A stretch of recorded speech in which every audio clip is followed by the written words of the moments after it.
Allah ada tanpa tempat dan tanpa arah. Allahumma rzuqna al-ikhlas fi an-niyyati wal qawli wal amal.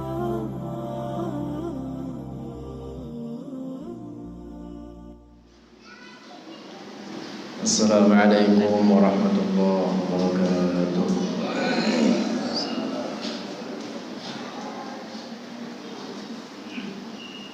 Alhamdulillahi rabbil alamin. Wassalatu wassalamu ala sayyidina Muhammadin sayyidil awwalin wal akhirin wa ala alihi wa sahbihi at-tayyibin at-tahirin.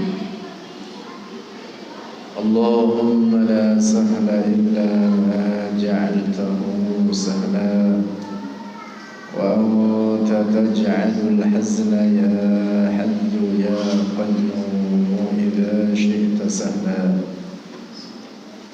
اللهم ارزقنا الإخلاص في النية والقول والعمل. Di dalam Al-Quran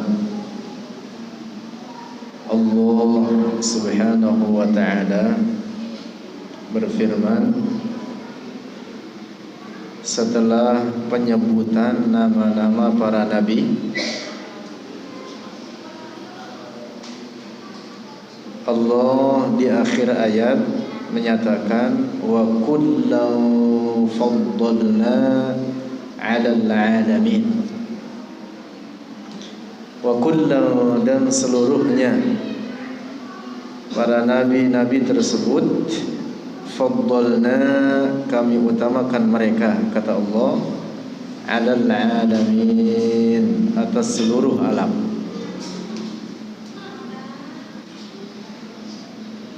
Alam adalah kullu ma siwallah, segala sesuatu selain Allah. Apapun, segala sesuatu selain Allah masuk dalam pengertian alam. Manusia, bumi dengan segala isinya, langit dengan segala isinya, apa yang antara langit dan bumi, semua itu adalah alam. Dalam ayat itu tadi Allah berfirman wa kullan faddalna 'alal 'alamin. Setiap para nabi itu kami utamakan mereka atas seluruh alam ini. Ayat ini memberikan pemahaman sharih, jelas, bahwa makhluk Allah paling mulia adalah para nabi.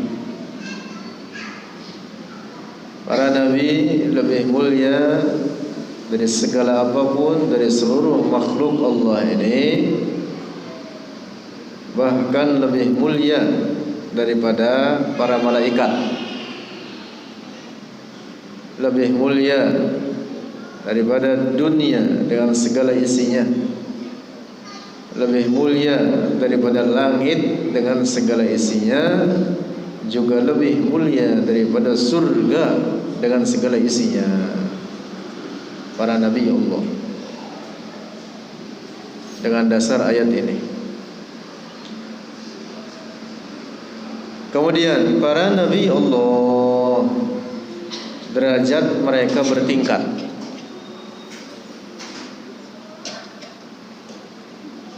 Ada nabi dan rasul sekaligus predikatnya. Ada yang hanya nabi saja. Nabi yang sekaligus sebagai rasul lebih tinggi derajatnya dibanding yang hanya nabi saja.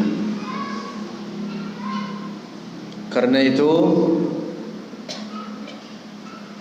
jumlah nabi dan rasul sedikit dibanding jumlah mereka yang berpredikat sebagai nabi saja. Dalam hadis sahih riwayat Ibn Hibban disebutkan bahwa jumlah seluruh para nabi yaitu 124.000 nabi.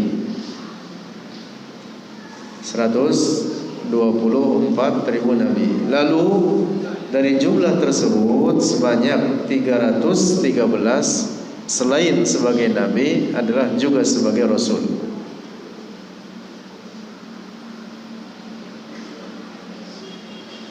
Jadi jumlahnya sangat banyak para nabi itu. Tetapi yang sekaligus sebagai rasul, nabiyyun, rasulun, itu sejumlah 313. Nah, dari jumlah tersebut mereka juga bertingkat pada derajat dan kedudukannya.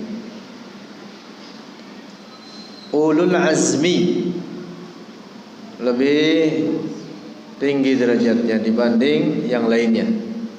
Para nabi ulul azmi yaitu dengan tingkatan berikut. Muhammad dimulakan dari Rasulullah, Muhammad, Ibrahim, Musa, Isa, Nuh. Muhammad, Ibrahim, Musa, Isa, Nuh. 5 orang. Dan Nabi kita Muhammad sallallahu alaihi wasallam adalah pimpinan para nabi dan para rasul, imamul anbiya wal mursalin. Maka Nabi kita Muhammad sallallahu alaihi wasallam adalah afdalu khalqillahi 'ala al-itlaq. Nabi kita Nabi Muhammad adalah paling utama seluruh makhluk Allah secara mutlak. Tidak ada yang lebih utama dari para makhluk Allah ini. Yang lebih utama dari Rasulullah sallallahu alaihi wasallam.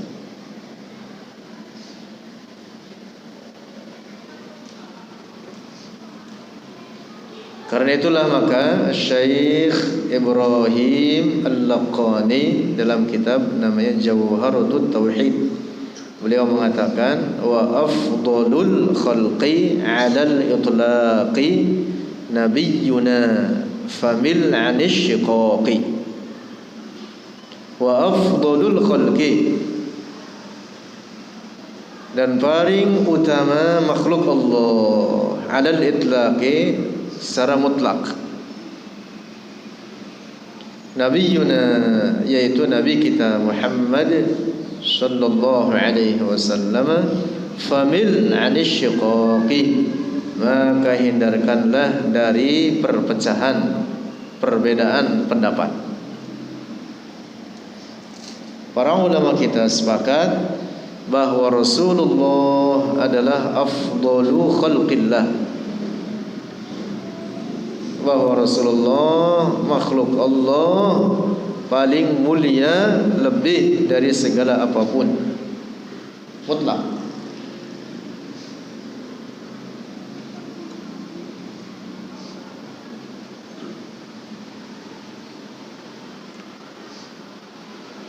Lebih mulia dari segala apapun dari seluruh alam ini.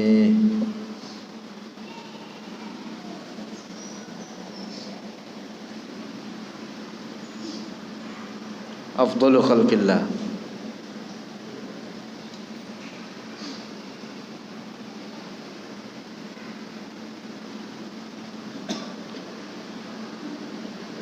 Rasulullah sallallahu alaihi wasallam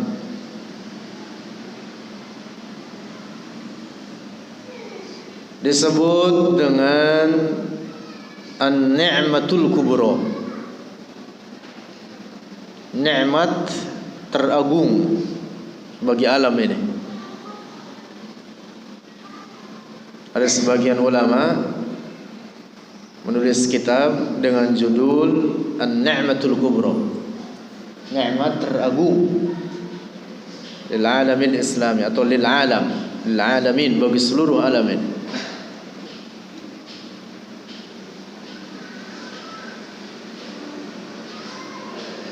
Karena dengan sebab Rasulullah sallallahu alaihi wasallam alam ini diciptakan oleh Allah. Dengan sebab Rasulullah sallallahu alaihi wasallam Nabi Adam diterima taubatnya, yang merupakan moyang bagi seluruh bangsa manusia. Abul Bashar, moyangnya bangsa manusia.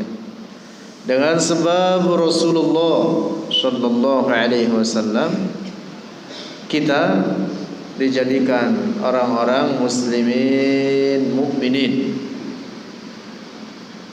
Karena itulah Rasulullah disebut dengan an-ni'matul kubra, juga disebut dengan as-sababul a'zam, sebab yang agung. Dengan sebab beliau, Allah subhanahu wa ta'ala memberikan karunia iman dan Islam bagi kita.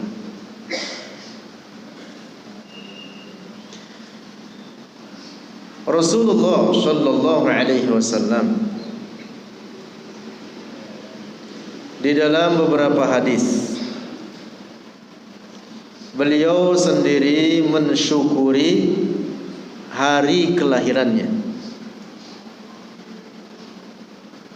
Di antaranya dalam sebuah hadis sahih riwayat Imam Muslim dan lainnya, bahwa di antara apa yang senantiasa dikerjakan oleh Rasulullah sallallahu alaihi wasallam adalah berpuasa pada setiap hari Senin.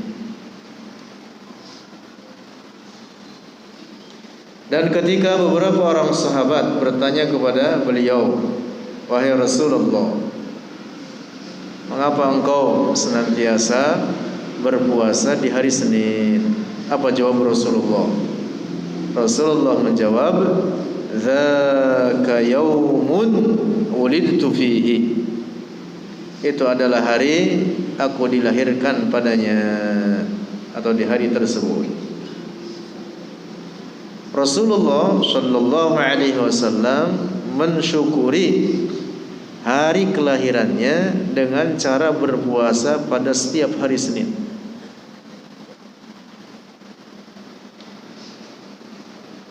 Nah, karena itu dengan dasar hadis ini jelaskan oleh para ulama kita, banyak para ulama kita menjelaskan dengan dasar hadis ini, juga beberapa hadis lainnya seperti Al-Imam Al-Hafiz Jalaluddin As-Suyuti dalam kitab namanya Husnul Maqsid fi Amalil Maulid, dan para ulama lainnya. Ada banyak para ulama menuliskan tentang kisah Maulid Nabi sallallahu alaihi wasallam. Di antaranya Al-Imam Al-Iraqi Waliyuddin Al-Iraqi, Al-Hafiz Al-Iraqi menulis kitab namanya Al-Mawridul Hani fil Mawlidin Nabi. Al-Imam As-Suyuti mengatakan dengan dasar hadis itu tadi, bahwa Rasulullah sallallahu alaihi wasallam mensyukuri hari kelahirannya dengan cara berpuasa. Ini hadis adalah dasar, di dalamnya tersirat adanya anjuran bagi kita untuk mensyukuri hari kelahiran Rasulullah sallallahu alaihi wasallam. Kalau Rasulullah sendiri mensyukurinya, bahkan tidak hanya pada bulan Rabiul Awal seperti saat kita sekarang ini. Sekarang kita bulan Maulid atau bulan Rabiul Awal. Tidak bersyukur dengan memperingatinya setahun sekali, tapi Rasulullah memperingatinya seminggu sekali.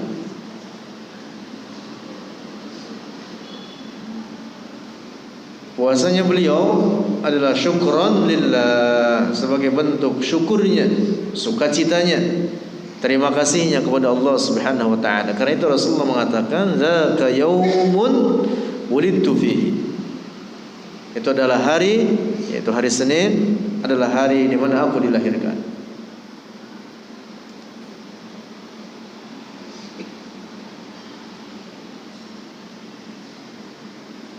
Nah, jadi jangan kemudian sembarangan mengatakan bahwa Maulid tidak ada perintahnya, tidak ada anjurannya. Itu perkataan sembarangan, perkataan terburu-buru tanpa dasar dalil akli dan dalil naqli. Dalil akalnya apa? Dalil akalnya tidak lain bahwa kita memperingati Maulid Nabi adalah liyazharil farah was surur wal bahja wal hubur, sebagai bentuk sukacita kita, sebagai bentuk terima kasih kita, syukur kita kepada Allah Subhanahu wa taala dengan kelahiran Rasulullah sallallahu alaihi wasallam yang merupakan an-ni'matul kubra, nikmat terbesar, as-sababul a'zam, sebab yang agung, sebab yang dengannya kita dijadikan orang-orang muslimin, mukminin oleh Allah Subhanahu wa taala. Dan mengungkapkan sukacita terhadap nikmat atau karunia yang diraih oleh kita dari Allah adalah perkara yang dianjurkan, diperintah bahkan dalam syariat ini.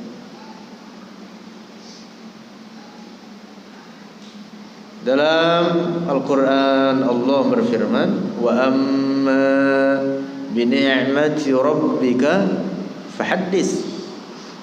Hendaklah dengan nikmat Tuhanmu engkau membicarakannya. Yang dimaksud adalah untuk berbagi senang, berbagi sukacita dengan orang. Ada anjuran kalau kita sedang senang supaya orang juga ikut senang, kita berbicara dengannya. Bukan terbalik, berbagi sedih. Nah, kalau lagi susah kita ngomong, minta tolong. Kalau lagi senang dia ngumpet.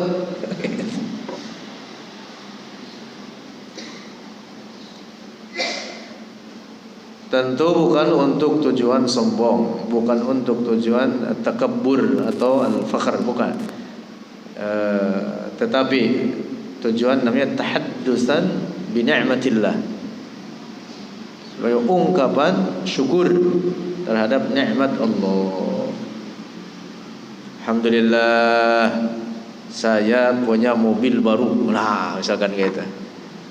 Cuma jangan ngomong doang, ajak, ayo jalan-jalan gitu. Misalkan gitu. Ya jalan-jalan juga yang bermanfaat. Alhamdulillah saya punya proyek goal. Nah, cuman bukan ngomong doang, berbagi. Nah, temannya ketika dibagi gembira enggak? Ikut gembira dia. Ya bukan berarti mesti begitu, tapi itu bagian bentuknya seperti itu, namanya apa? At-tahaddus ni'matillah.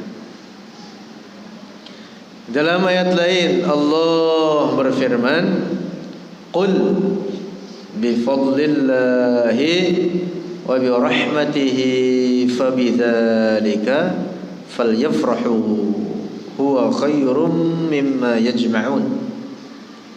Qul, katakan olehmu wahai Muhammad, bifadlillahi, dengan karunia Allah, wa birahmatihi, dan dengan rahmatnya, rahmat Allah, fabidzalika, maka dengan itu semua, falyafrahu, hendaklah mereka orang-orang mukmin bersukacita, bergembira, senang. Huwa khairum mimma yajma'un, sesungguhnya sukacitanya mereka lebih baik dari apa yang mereka kumpulkan. Ungkapan syukur kita kepada Allah lebih baik daripada apa yang kita kumpulkan. Kita kumpulin apa?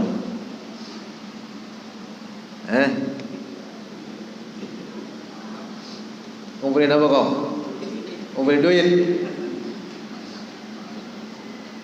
Syukur kita kepada Allah lebih baik dari apa yang kita kumpulkan.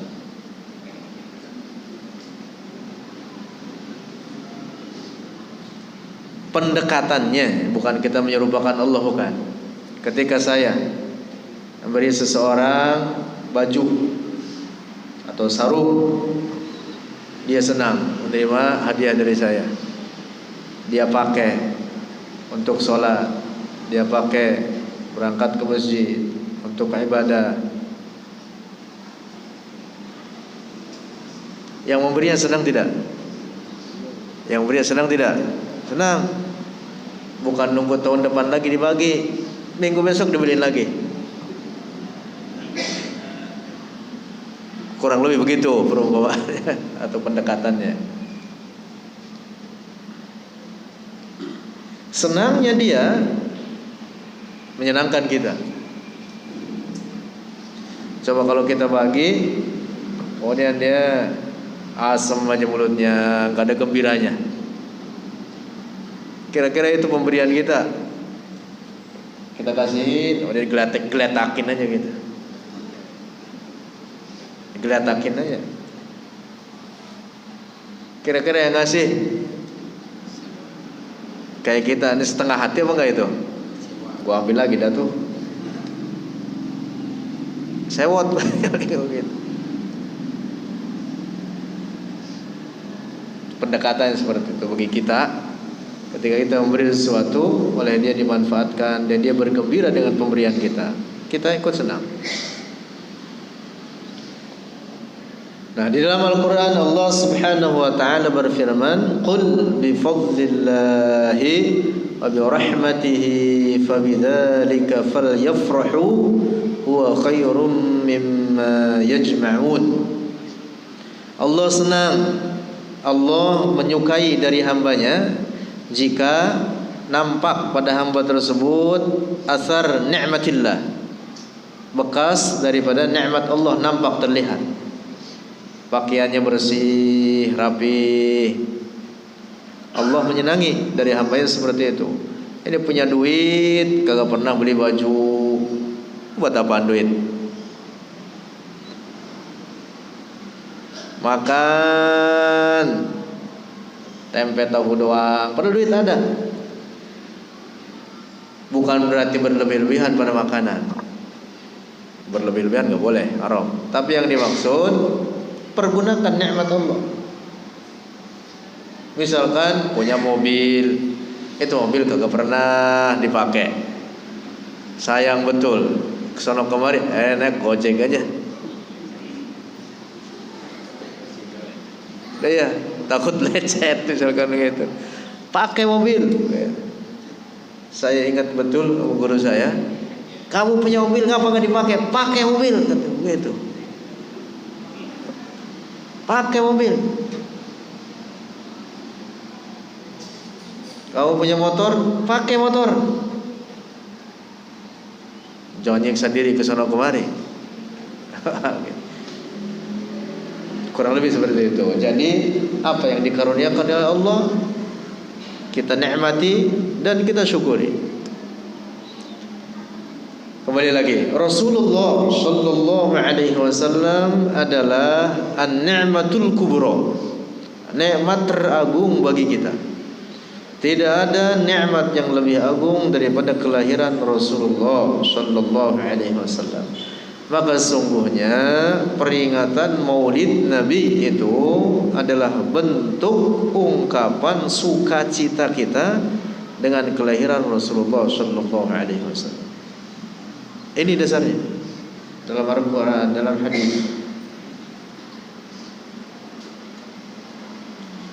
Satu itu tadi hadis, juga beberapa ayat Al-Quran. Dalam hadis lain, Rasulullah sallallahu alaihi wasallam satu waktu ketika beliau datang ke kota Madinah, beliau mendapati orang-orang Yahudi berpuasa pada tanggal 10 Muharram. Itu yang disebut dengan hari Ashura, tanggal 10 Muharram. Rasulullah Shallallahu Alaihi Wasallam bertanya kepada orang-orang Yahudi tersebut. Orang-orang Yahudi mereka orang-orang kafir. Mereka orang-orang kafir.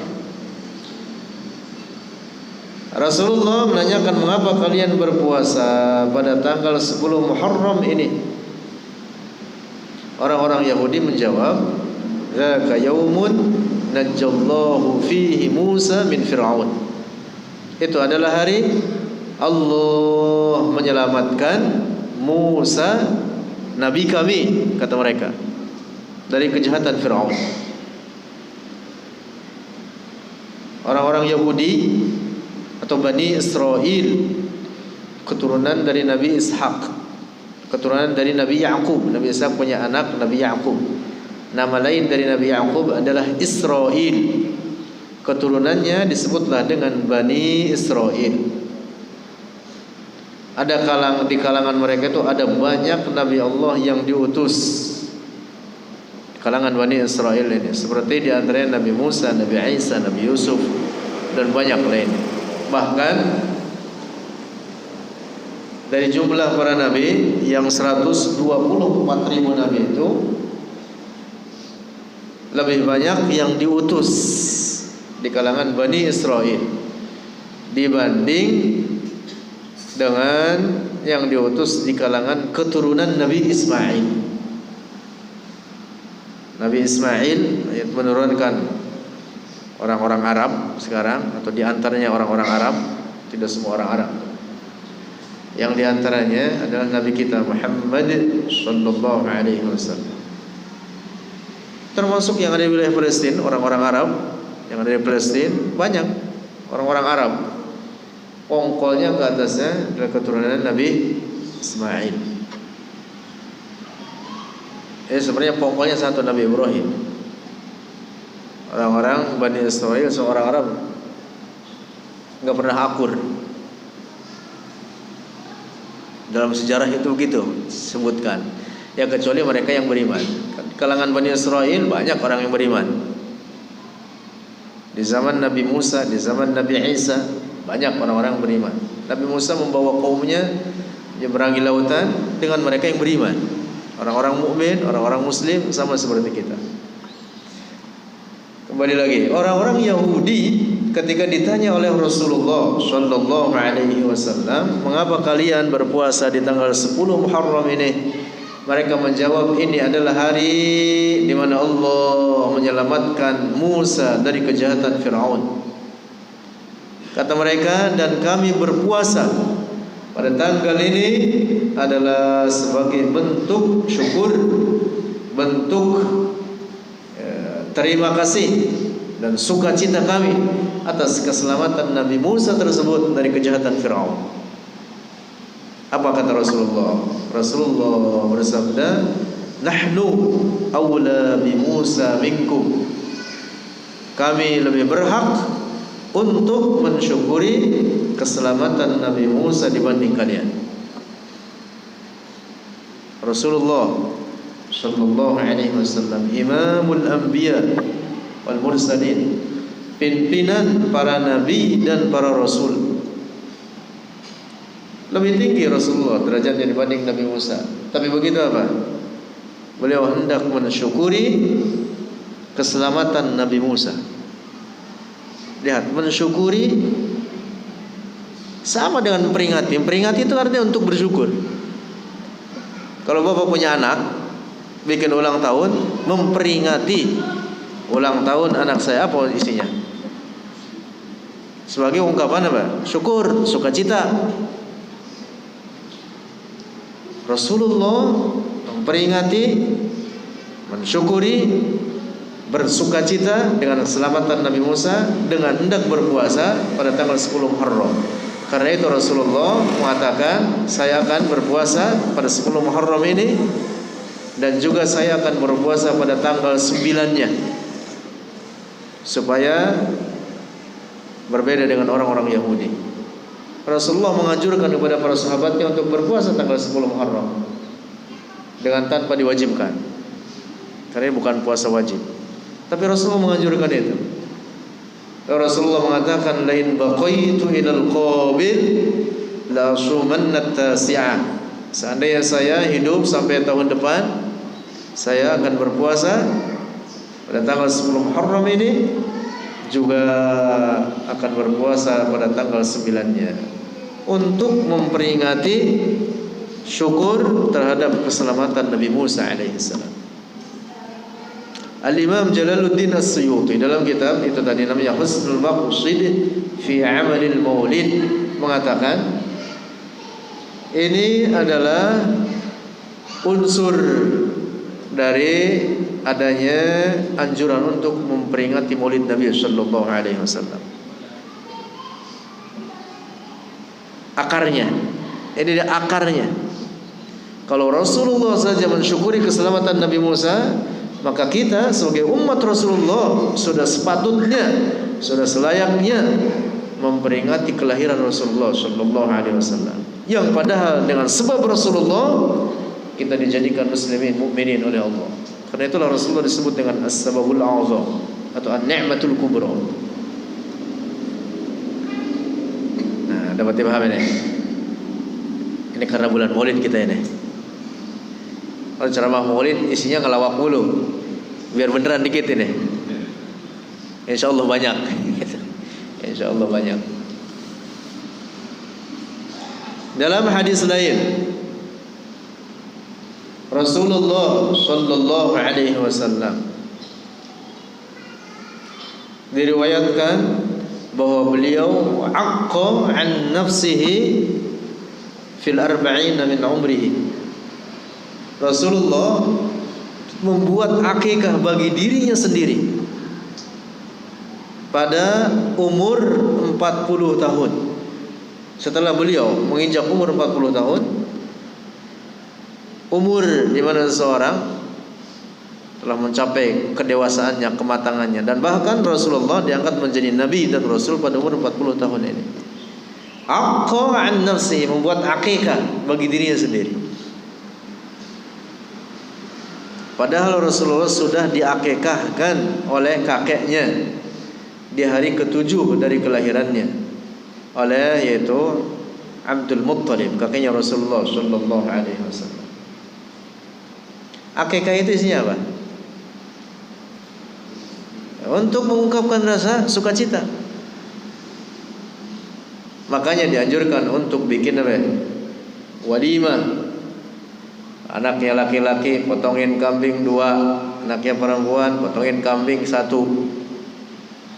Bagikan ke tetangga yang udah matang, lebih cakep. Ini khusus di akikah. Yang udah matang tinggal makan, bagiin tetangga-tetangga untuk pada makan atau undang biar pada makan. Tujuannya apa? Di antara tujuannya adalah untuk mensyukuri nikmat kelahiran ini si anak. Rasulullah sudah diakikahkan oleh kakeknya Abdul Muttalib. Namun demikian kemudian Rasulullah kembali membuat akikah setelah umurnya mencapai 40 tahun. Dan ketika ditanya oleh beberapa sahabat, beliau mengatakan bahwa akikahnya itu atas nama dirinya sebagai bentuk syukurnya kepada Allah. Masya Allah, Rasulullah mensyukuri dirinya sendiri. Atau kalau kita anak-anak dah gitu, yang ada saya seumur-umur gak pernah bikin ulang tahun, gak pernah. Kalau anak-anak perkotaan pada bikin ulang tahun, saya seumur-umur gak pernah bikin ulang tahun.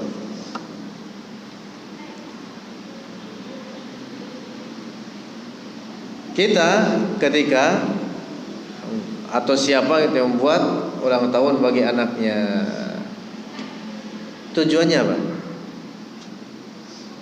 Tujuannya apa? Itu liizharil farah was surur. Dipanggil teman-temannya, masuk KFC, masuk McDonald, masuk pizza masuk apa lagi? Awe Awewe. Oh, pada apa itu dipanggil teman-temannya, diundang, dibelain. Nah, kalau kita terhadap anak kita umpama melakukan itu, tidak lain adalah untuk mengungkapkan rasa syukur, mengungkapkan sukacita kita, anak kita sehat, pada mencapai umur sekian. Dan itulah yang dilakukan oleh Rasulullah ketika beliau melakukan akikah pada umur 40 tahun. Diangkat menjadi Nabi dan Rasul. Rasulullah mensyukuri itu. Al-Imam As-Suyuti dalam mengomentari hadis ini, beliau mengatakan apa? Ini di dalamnya terdapat unsur atau dasar bagi kita adanya anjuran untuk membuat peringatan Maulid Nabi sallallahu alaihi wasallam. Masa kita nggak bersyukur sama sekali dengan kelahiran Rasulullah? Kalau terhadap anak dari kita belain, Rasulullah yang menjadikan atau sebagai sebab bagi kita dijadikan oleh Allah sebagai muslimin mukminin, sudah selayaknya kita menampakkan sukacita kita, menampakkan gembira kita, syukur kita kepada Allah Subhanahu wa taala. Dapat dipahami ini? Ada catatan penting yang terakhir. Sebenarnya ada banyak dalil terkait dengan Maulid yang dijadikan landasan oleh para ulama selain apa yang kita bicarakan tadi. Ada poin pokok yang mendesak untuk disampaikan. Rasulullah tadi di awal sudah kita bahas adalah afdalu khalqillah, makhluk Allah paling mulia, lebih mulia dari segala apapun. Tetapi ini catatan penting, tidak mesti kemudian kalau afdalu khalqillah bahwa mesti diciptakan oleh Allah terlebih dahulu dibanding yang lainnya. Tidak mesti begitu. Karena itu tidak benar riwayat yang mengatakan bahwa Rasulullah adalah makhluk Allah yang pertama kali diciptakan olehnya. Tidak benar. Apalagi riwayat yang mengatakan bahwa Rasulullah berasal dari cahaya Allah. Nauzubillah. Menetapkan Allah sebagai cahaya, sebagai sinar, itu adalah keyakinan rusak. Apalagi ditambah dengan dikatakan Allah mengambil segenggam dari cahayanya, kemudian dikatakanlah kepada cahaya tersebut, kuni Muhammadan, fakanat Muhammadan, jadilah engkau Muhammad, maka kemudian cahaya ini menjadilah dia Muhammad. Ini hadis tidak benar. Tidak ada periwayatannya dalam kitab apapun. Dalam Al-Kutubus Sittah, dalam kitab-kitab hadis standar tidak ada penyebutan riwayat ini. Riwayat yang sahih terkait dengan awwalu khalqillah, makhluk Allah yang paling pertama, yaitu adalah air. Di antaranya disebutkan dalam hadis riwayat para ulama kita, di antaranya Al-Imam Al-Baihaqi, Al-Imam Muslim dan lain sebagainya, Imam An-Nasa'i. Rasulullah bersabda, innallaha lam sabda Rasulullah bahkan mengatakan, innallaha lam yakhluq syai'an mimma khalaqa qabla al-ma. Innallaha, sesungguhnya Allah, lam yakhluq syai'an, belum menciptakan apapun. Tidak ada makhluk Allah sebelum diciptakan air yang merupakan ciptaan Allah yang pertama kali. Dalam Al-Quran firman Allah, wa ja'alna minal ma' kulla syai'in hayy.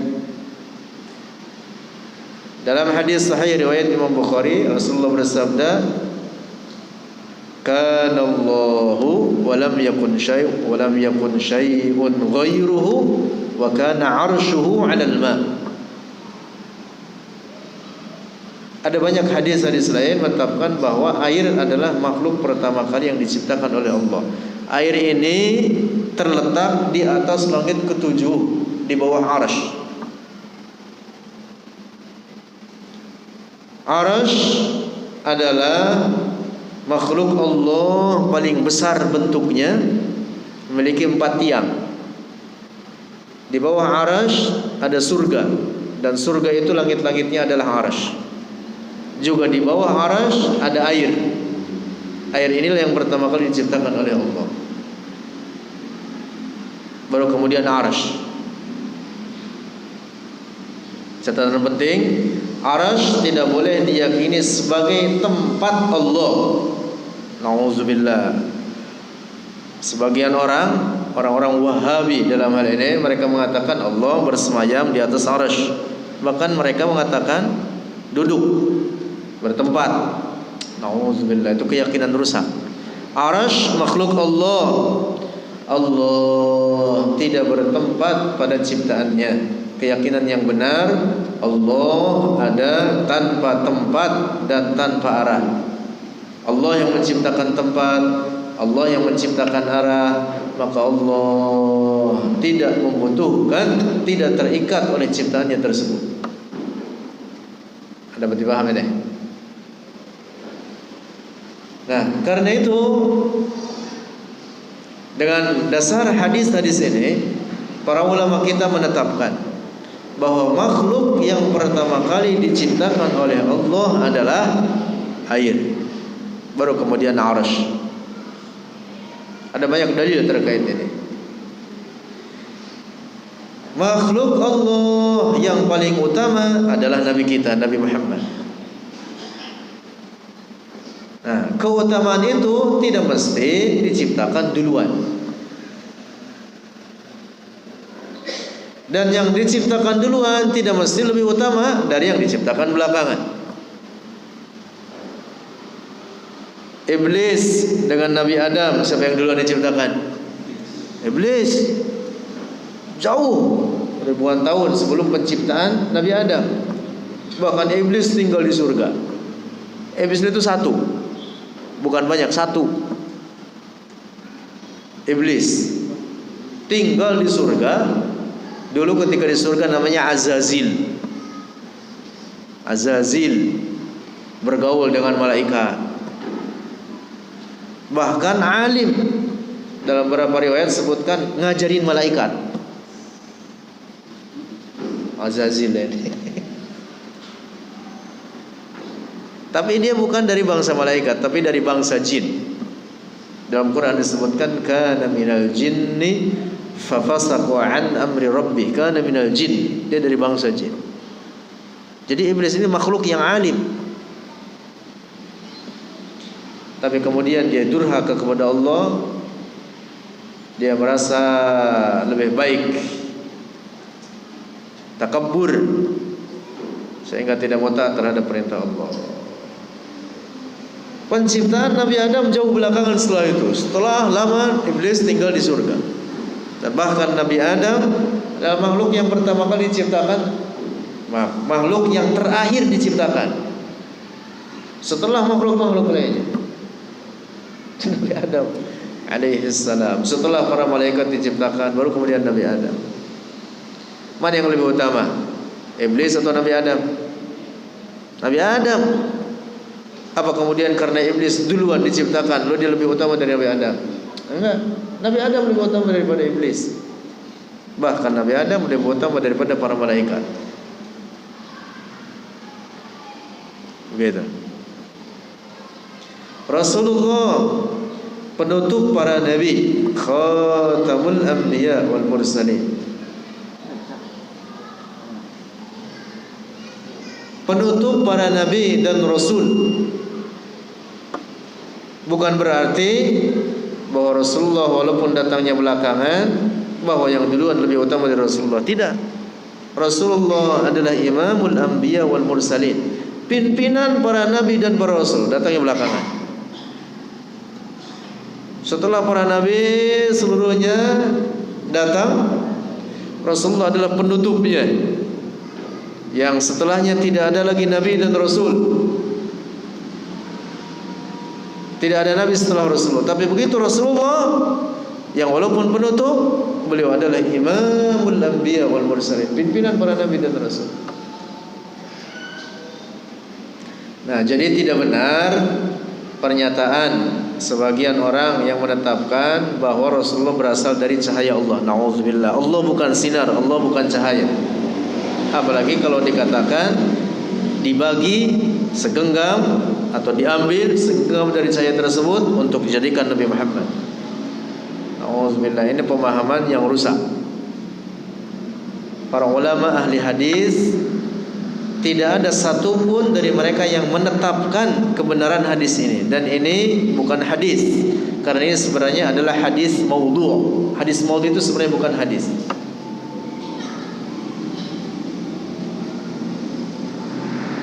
Hadis maudhu' itu bukan hadis. Wal kadhibul mukhtalaqul masnu'u 'ala an-nabi kadzalikal maudhu'. Al-kadhib, kedustaan, al-mukhtalaq yang dibuat-buat, al-masnu' yang dibuat-buat, didustakan, bohong terhadap Rasulullah, ala nabi, atas nabi kita, fadzalikal maudhu', maka itulah hadis maudhu' namanya, hadis palsu. Hakikatnya hadis palsu bukan hadis. Bukan hadis. Nah, jadi hadis tentang awal bahwa Rasulullah bersabda, dan menurut hadis ini disebut dengan hadis Jabir. Awal ma khalaqallahu nura nabiyyika ya Jabir. Wahai Jabir, yang pertama kali diciptakan oleh Allah adalah nur nabimu. Ini hadis maudhu'. Tidak ada periwayatan dalam kitab-kitab sahih apapun. Dalam kitab-kitab hadis standar tidak ada. Bahkan salah seorang ulama hadis terkemuka di Maroko, Syekh Abdullah Al-Ghummari, beliau menulis kitab judulnya Mursyidul Hair fi Bayani Wad'i Hadis Jabir. Risalah menjelaskan, isinya penjelasan bahwa hadis Jabir itu tadi adalah hadis maudhu'. Judulnya demikian, namanya Mursyidul Hair fi Bayani Wad'i Hadis Jabir. Wallahu a'lam bis-shawab. Astaghfirullahaladzim, astaghfirullahaladzim, astaghfirullahaladzim. Lakal hamdu ya Maulana ya Ma'bud. Alhamdulillahi rabbil alamin. Wassalatu wassalamu ala sayyidina Muhammadin fil awwalin wal akhirin wa ala alihi wa sahbihi at-tayyibin at-tahirin. Allahumma anfa'na bima 'allamtana وعلمنا ما ينفعنا وارزقنا علوما تنفعنا وزدنا علما. اللهم وفقنا ووفق أهلنا لما تحبه وترضاه. اللهم حسن أعمالنا واختم بالصالحات أعمالنا. ربنا آتنا في الدنيا حسنة وفي الآخرة حسنة وقنا عذاب النار. وصلى الله على سيدنا ومولانا محمد والحمد لله رب العالمين. Ada tanpa tempat dan tanpa arah. Allahumma rzuqna al-ikhlas fi an-niyyati wal qawli wal amal.